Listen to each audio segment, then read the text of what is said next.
Bienvenue à la Mediabox. Simon Moutquin, vous êtes là pour parler de votre rapport sur le processus de Reykjavik et le droit humain à un environnement sûr. D'abord, tout simplement, qu'est-ce que c'est le processus de Reykjavik?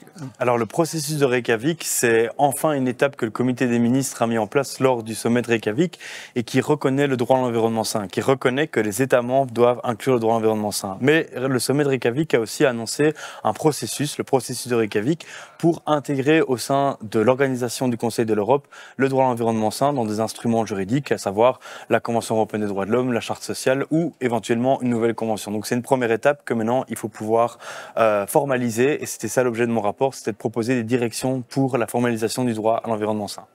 Racontez-nous un peu plus le contenu de votre rapport qui a été voté en résolution aujourd'hui. Oui, d'abord mon rapport rappelle l'enjeu de la crise climatique actuelle. Alors c'est vrai que c'est moins un sujet à l'actualité parce qu'il y a eu d'autres crises, mais la crise climatique actuelle, elle est bien là. On sait que c'est des déplacements de population, que c'est des records de température comme ces 3 derniers mois par exemple à l'échelle du globe. Et donc c'est la première étape du rapport, rappeler la crise. Et puis c'est vraiment proposer des directions au comité des ministres sur comment inclure le droit à l'environnement sain.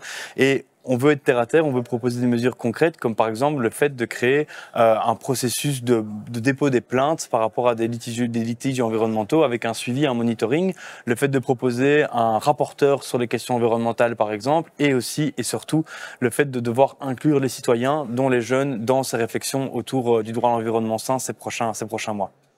Simon Moutquin, merci beaucoup. Merci.